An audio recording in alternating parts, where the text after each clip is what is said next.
Mensosialisasikan bagaimana menciptakan budaya positif di sekolah melalui pendekatan restitusi. Nah, ketahuilah Bapak Ibu, sebelum kegiatan ini kita laksanakan, saya awalnya sudah berbincang-bincang dengan kepala sekolah, juga dengan Ibu Miraina mengenai penerapan budaya positif di sekolah.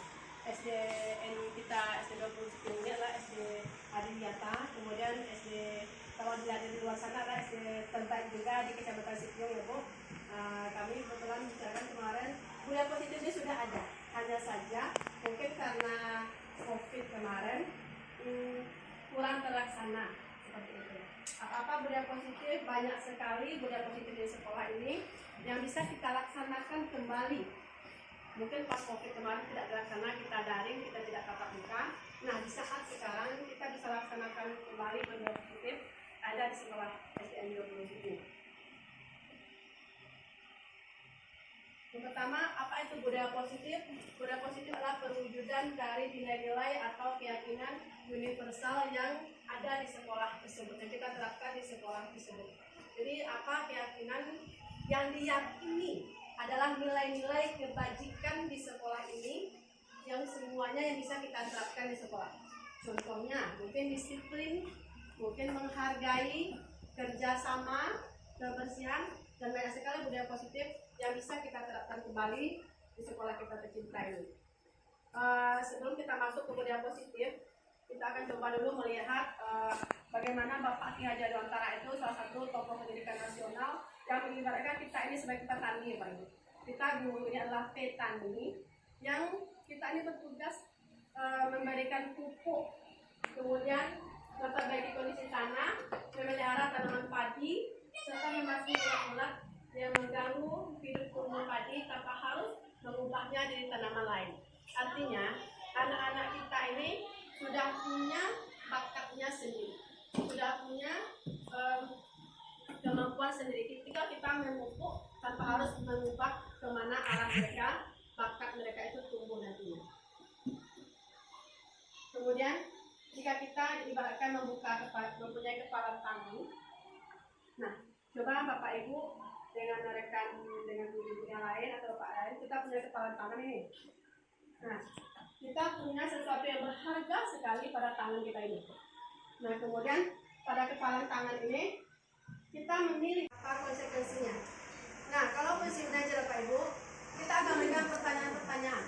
Apa yang kita yakini? Kalau kamu meyakininya, maukah kamu memperbaikinya? Kira-kira hal tersebut akan menggambarkan apa tentang dirimu? Nah, apa dampaknya bagi murid Bapak Ibu? Jika kita sebagai penghukum, maka anak itu akan mengulangi kesalahan itu berulang-ulang kali. Memang ya, ini yuk suruh mesej-mesej, besok pagi itu dia nak semesej. Jadi kita hukum deh, besok pagi itu dia nak akan dihukum. Karena mereka merasa setelah dihukum, selesai urusan. Karena tidak datang dari dirinya, dari luar saja. Nah, kemudian kalau merasa bersalah, anak itu merasa rendah diri, merasa gagal. Nih, gara-gara awak mah, ibu lah kaya lo, gara-gara awak mama lah payah lo, gara-gara awak kawan tadi bilang sadonya itu adalah membuat rasa bersalah. Kemudian kalau sebagai teman, tergantung dia sama kita. Anak-anak itu tidak akan bisa memutuskan sendiri, mereka tidak mandiri. Nah, jadi kalau kita posisikan sebagai teman, kemudian kalau sebagai pemantau akan menitik beratkan pada dampak diri sendiri. Nah, itu tadi untuk mendapatkan hadiah atau mendapatkan hukuman. Nah, kalau posisi kita, kontrol diri kita sebagai manajer, kita akan mengevaluasi diri bagaimana menjadi diri yang lebih baik. Kemudian kita lihat kontrol diri terakhir, kalau apa kaitannya dengan dunia berkualitas, mulai itu merasa dirinya individu yang positif dalam dunia berkualitas ini. Nah, ini dia segitiga restitusi. Setelah kita tadi buat keyakinan kelas, apa-apa saja budaya positif itu yang kita yakini, kita lanjutkan. Jika ada, setelah keyakinan kelas dibuat, jika ada pelanggaran-pelanggaran terhadap anak tersebut, baru kita terapkan yang namanya segitiga restitusi. Yang pertama, seperti ini Pak Ibu, jika mereka melakukan kesalahan, anggaplah mereka ini berantem dengan kawannya, pertama sekali yang harus kita lakukan adalah menstabilkan identitas. Saat mereka berantem, kalau kita tarik, kita tanya mereka, kita marahi mereka, maka mereka akan berontak. Semua akan bicara, tidak akan dapat jalan keluarnya. Maka yang pertama, kita menstabilkan identitas. Apa kata-kata yang kita berikan ke anak-anak itu? Nah, setiap orang pernah melakukan kesalahan. Kamu bukan satu-satunya yang memiliki kesalahan ini. Jadi yang merasa mereka identitas yang dia lakukan itu stabil. Oh, ya kan oke saja saya melakukan. Assalamualaikum warahmatullahi wabarakatuh. Saya Supratini SPD sebagai kepala sekolah di SDN 20 Setiung ini. Pada siang hari ini kami sangat gembira sekali karena adanya penyajian materi tentang budaya positif oleh salah seorang calon guru penggerak yang bertugas di SD 20 ini.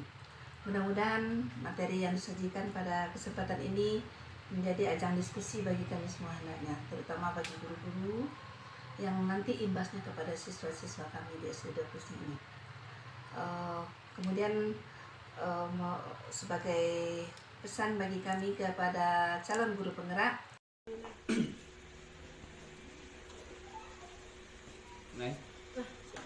Assalamualaikum warahmatullahi wabarakatuh.